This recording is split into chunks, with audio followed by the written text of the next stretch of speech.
let's roll back a little bit to September 1900, or shortly after that, when the trustees discovered that Mr. Rice has died. Remember that they were trustees of this paper institute that seemed very vague and not clear what it was to be. And their only instructions of any significance was not to do anything until Mr. Rice was dead.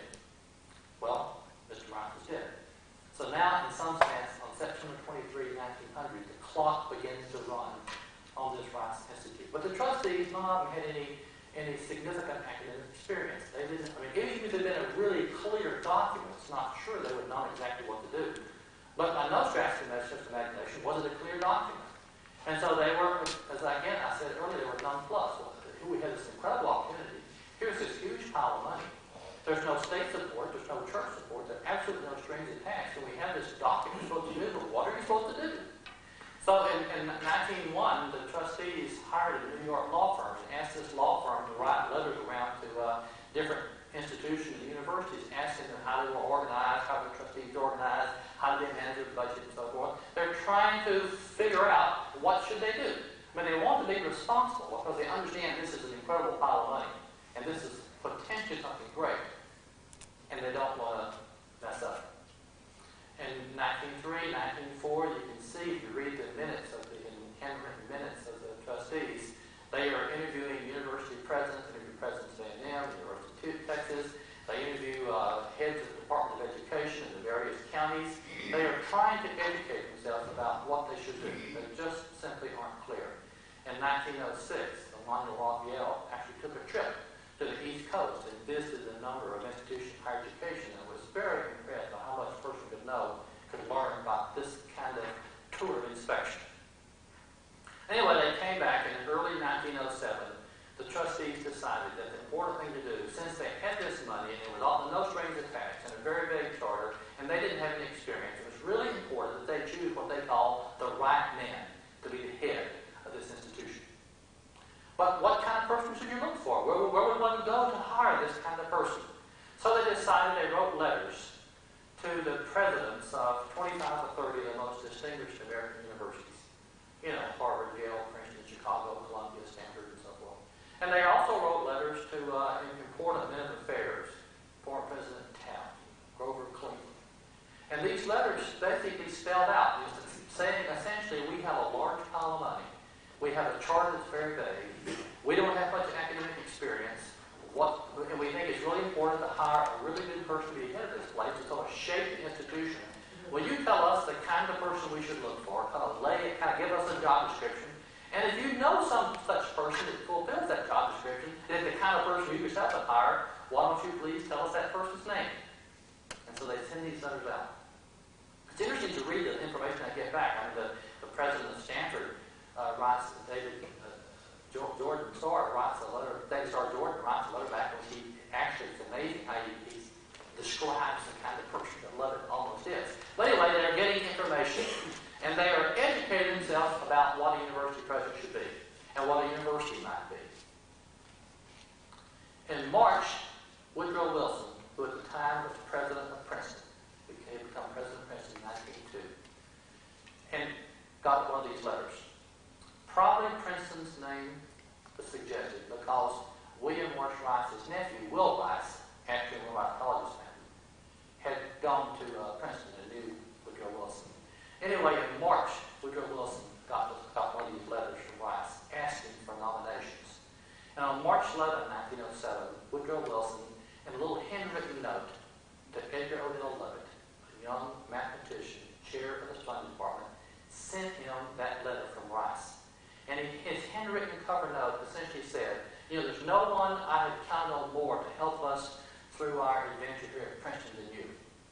But he says, when such an opportunity comes along, I feel that it's important to give it to the person who can sort of most take advantage of it. And said, this looks like it could be a great thing for the South. He sent that note to young Lovett.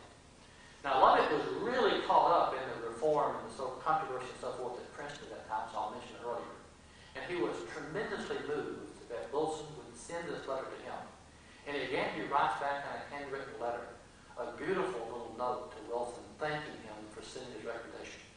And saying, I know I'll be interviewed because your recommendation will ensure that they interview me in Houston. And said, I want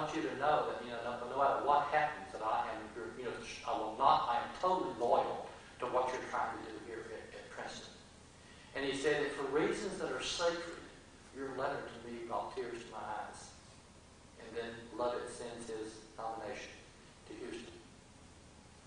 The people in Houston get Wilson's recommendation. They read Lovett's, what do they call CD or folder.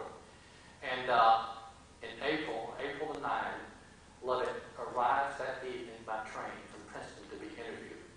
A really interesting coincidence. That day, April 9, just before Lovett arrived, James Baker, Captain James Baker, the chairman of the trustees, wrote a letter to an educator in Huntsville, in which he said, "We are looking for a man who can be to us what Professor Rainey was for Chicago and President Eliot was for Harvard."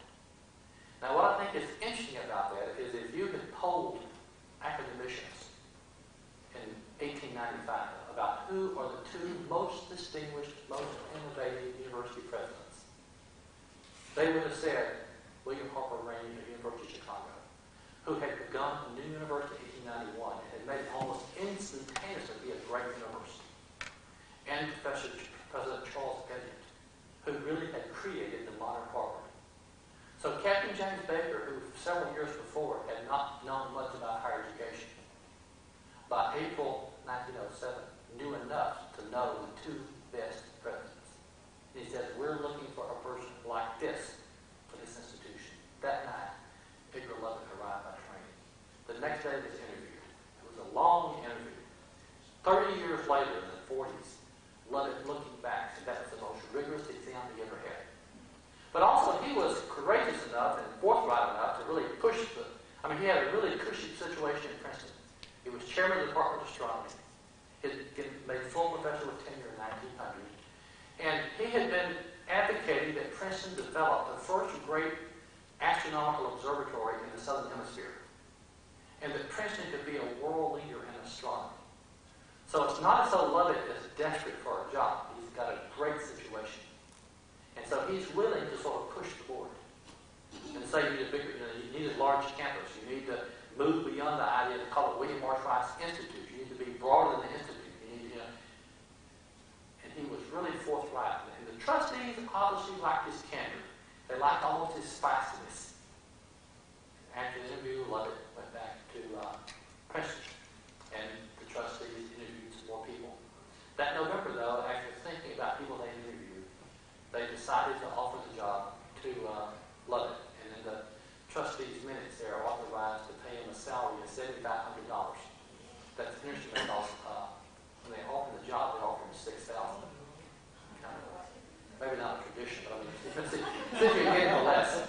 And so Will Rice, William Marsh Rice's nephew, sends him a letter. And the letter says, "I'm going to be in New York in mid-December, and I wonder if I might drop by Princeton on my way home." Well, the only reason he's going to New York is so that he could interview Lovett. But it sounds as though just sort of by the way. Well, he goes to interviews Lovett, and Lovett says, offered him $6,000. And Will Rice, put it back to the trustee, says, "Well, he's not interested in $6,000, at least $7,000 in a house."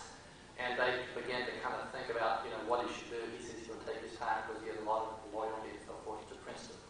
And he's kind of dickering. On December the 18th, James Baker writes a long letter to Edgar Odell Lovett. And I'll paraphrase the letter. Basically, Lovett spells out what they had said a number of times. He says, essentially, "Look, young man, we have a huge pile of money. We have no state support, no church support, so we're absolutely free. Our charter is so vague you can do almost anything. The trustees are totally inexperienced in academia, so they would be willing to let the president sort of shape the institution." He said, "Young man, I don't know exactly what your opportunities are at Princeton, but you ought to think long and hard before you turn this down." Well, it was a persuasive letter. And Lovett accepted. He sends a kind of private note that I'll accept formally later, but I was going to get this worked out perfectly well in Princeton.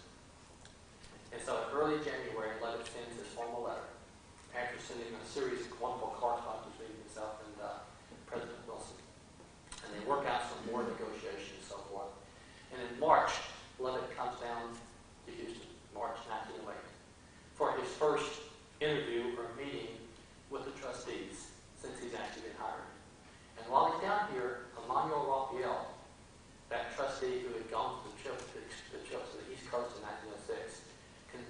persuades the trustees. And the trustees asked, so maybe tell, Mr. Lovett to take a round-the-world trip, to spend 9 months or a year, to go all over Europe, and to look at universities, look at laboratories and libraries, interview faculty, really come to know what a person could do if you had a blank check and a free board and a lot of money. And so, in August of 1908, Mr. Lovett, with his wife and a private secretary, a man named F. Carrington Weems from Houston, who had been a student of his at Princeton, set forth on this trip. Now, I want to stop and go back to Mr. Lovett, who is offered the position, who comes in, it takes a job, January 2, 1908. What was Dr. Lovett's training? What was it about him that so inspired the trustees with a sense of confidence? And how was Lovett able to do what he was able to do? So let me give a little biographical sketch of Lovett and suggest that he was just enormously well prepared for this important position. Dr. Lovett was born in Ohio, and he received his bachelor's degree from Bethany College in mathematics with a minor in Greek, a little college in West Virginia. Got his degree in 1890. And then he took a teaching job at the University of Western Kentucky, where he met the woman he would eventually marry in 1897. And he taught classics there at Western Kentucky. Then in 1892, he moved to the University of Virginia to pursue a PhD in astronomy. Some very interesting correspondence and letters and little tidbits in the Lovett papers. He played the fiddle, was a member of the band and so forth. I mean, a lot of older alums who have memories of Dr. Lovett. Remember, Dr. Lovett is almost shy, but a very gentlemanly, almost austere person who, but you read those early accounts of 1890 as a student, you know, he's a member of a little band and dancing and stuff. But anyway, he gets his PhD in 1895, University of Virginia, in astronomy. At this time, the greatest universities in the world were the German universities. So he leaves after receiving his PhD in astronomy from UVA. He journeyed to Leipzig, where in another year he got a PhD in mathematics under the great mathematician Sophus Lee. Sophus Lee is one of the people whose face is carved on one of the columns of Lovett Hall. And after getting his PhD in late 1896 from Leipzig, this is 2 PhDs now, he went to Oslo and heard a series of mathematical lectures at Christianity University, and then he stopped by the University of Paris for another set of mathematical lectures.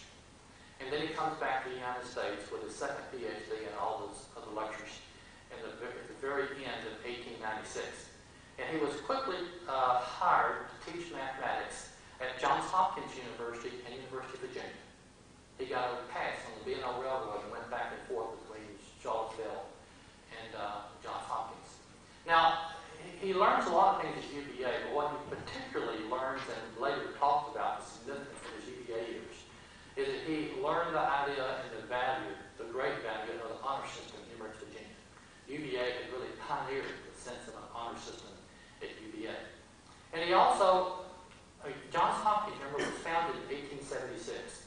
It's sort of the first modern graduate research university based on sort of the German model, where you had seminars and research laboratories. The idea that the university was not just a place where older ideas were taught, but where new knowledge was created. Johns Hopkins was the prototype of the modern research university. So here in his very first teaching semester, with his PhD from the great German university, Lovett is experiencing education at Hopkins and University of Virginia. And then in the summer of 1897, he's hired to the University of Chicago. The University of Chicago is that great university that just began instantly in Chicago with Rockefeller money. So, you know, what a place to be learning how to be a university president. And then in the fall of 1897, he's hired as an assistant professor of mathematics at Princeton. Princeton, just the year before, in 1896, had celebrated its 150th anniversary with a great celebration, 2 or 3 days of speakers and concerts and poems being read and